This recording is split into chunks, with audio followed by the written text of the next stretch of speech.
आप सभी को कार्तिक मास की हार्दिक शुभकामनाएं।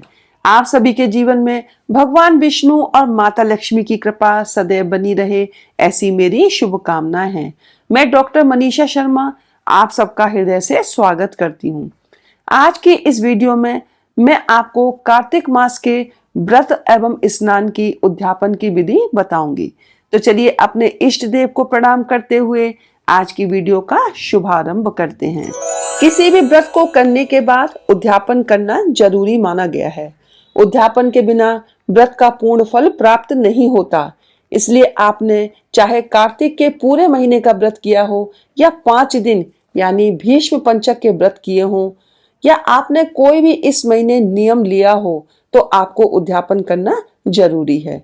यदि व्रत के दौरान पूजा पाठ में कोई गलती हुई हो या फिर किसी कारणवश किसी दिन का व्रत नियम छूट गया हो, तो ऐसे में इन व्रतों को पूर्ण करने के लिए उद्यापन किया जाता है। इसलिए उद्यापन या समापन करना अनिवार्य माना गया है। निर्णय सिंधु में भी कहा गया है, उद्यापनम बिना यद तत् व्रतम निष्फलम भवेत, अर्थात उद्यापन के बिना व्रत निष्फल हो जाते हैं। तो चलिए अब जानते हैं कि उद्यापन हमें कब करना है और इसकी क्या विधि है। देखिए, उद्यापन आप चतुर्दशी के दिन भी कर सकते हैं, यानी कि शुक्ल पक्ष की जो चतुर्दशी जिसे हम वैकुंठ चतुर्दशी कहते हैं, उस दिन भी आप उद्यापन कर सकते हैं और आप कार्तिक पूर्णिमा के दिन भी उद्यापन कर सकते हैं। उद्यापन अब हमें कैसे करना है, तो देखिए विधि बताने से पहले मैं आपको ये अवश्य कहना चाहूंगी कि आप उद्यापन अपनी देश काल और परिस्थिति के अनुसार करें। उद्यापन आपको अपनी सामर्थ्य के अनुसार करना चाहिए। जो पूजा पाठ धर्म आदि के कार्य हैं उन्हें प्रसन्न मन से करें। जितना आपको प्रभु ने दिया है उतना ही करें। उधार लेकर या एक दूसरे की देखा देखी उद्यापन ना करें। देखिए, उद्यापन के दिन जैसे कि आप पूरे कार्तिक के महीने में ब्रह्म मुहूर्त में उठकर स्नान कर रहे हैं, ऐसे ही आपको स्नान करना है। यदि आप किसी पवित्र नदी में जाकर स्नान कर सकते हैं तो बहुत ही अच्छा है, लेकिन यदि ये संभव नहीं है तो आप घर में ही गंगा जल और काले तिल डालकर स्नान करिएगा। इसके बाद साफ सुथरे वस्त्र धारण करें। फिर भगवान सूर्य को अर्घ्य अवश्य प्रदान करना है। आप उद्यापन किसी ब्राह्मण के द्वारा भी करा सकते हैं और खुद भी आप उद्यापन कर सकते हैं। स्नान के पश्चात आपको अपने मंदिर में आना है। मंदिर में एक दीप प्रज्वलित करना है। अपने उद्यापन का संकल्प लेना है। पंचदेवों की पूजा करनी है, यानी कि भगवान गणेश जी, भोलेनाथ, भगवान विष्णु, भगवान सूर्य और दुर्गा माता की पूजा करनी है। इसके बाद आपको भगवान विष्णु और माता लक्ष्मी जी की भी विशेष पूजा अर्चना करनी है। उनको पुष्प धूप दीप नैवेद्य सब अर्पित करना है। उद्यापन वाले दिन भी आपको व्रत धारण करना है। यदि आप चाहें तो आप शाम को व्रत खोल सकते हैं पूर्णमासी वाले दिन, नहीं तो आप प्रतिपदा वाले दिन ही अपने व्रत का पारण करें। उद्यापन के दिन आपको उन चीजों को भी दान करना है जो आपने पूरे महीने छोड़ रखी थी। जैसे कुछ लोग देखिए चावल खाना छोड़ देते हैं, कुछ लोग दालें छोड़ देते हैं और कुछ लोग चप्पल भी पहनना छोड़ देते हैं। तो जो जो चीजें आपने छोड़ी है कार्तिक महीने में नियम लिया है, पहले आप उन चीजों का दान करेंगे, उसके बाद ही उन चीजों को धारण करेंगे। जैसे किसी ने चप्पल पहनना छोड़ा तो आप पहले किसी को चप्पल पहनाएंगे, उसके बाद आप चप्पल पहनना शुरू करेंगे। उद्यापन वाले दिन आप कुछ धार्मिक पुस्तकों को भी दान कर सकते हैं। आप इस दिन अपने घर में पकवान बनाएंगे और ब्राह्मण ब्राह्मणियों को निमंत्रित करेंगे। देखिए, आप 31 ब्राह्मण और ब्राह्मणी को बुला सकते हैं, उनको भोजन वस्त्र आदि देंगे।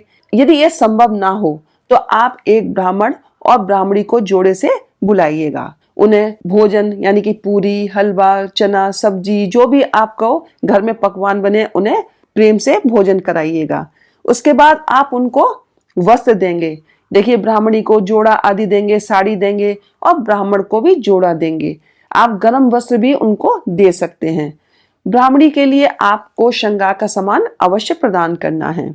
यदि आप भोजन घर में ना करा सकें तो आप मंदिर में भी भोजन की थाली ब्राह्मण और ब्राह्मणी के लिए दे सकते हैं। उनको वस्त्र भी दे सकते हैं और श्रृंगार का सामान भी अवश्य रखिएगा। उद्यापन में 5 बर्तन को भी रखा जाता है। यानी कि एक थाली, कटोरी, चम्मच, लोटा, ग्लास आप रख सकते हैं। देखिए, लोटा आज आप जरूर रखिएगा, क्योंकि पूरे महीने हमने भगवान सूर्य को और माता तुलसी को जल दिया है, तो आप एक लोटा रखिएगा। लोटे को खाली नहीं देना है, आप उसमें कुछ चावल और गेहूं भरकर भी दे सकते हैं। कार्तिक के महीने में जो उद्यापन होता है, उसमें सोने चांदी का दान करना बहुत अच्छा माना जाता है, लेकिन आज के समय में ये दान करना संभव नहीं है। तो आप एक पीतल का या तांबे का या चांदी का दीपक दान कर सकते हैं। आप पीतल का लोटा भी दान में दे सकते हैं। छाता, जूते, चप्पल का दान भी देना चाहिए। गर्म वस्त्र भी आप दे सकते हैं। इस दिन दिए गए दान से अक्षय फल की प्राप्ति होती है।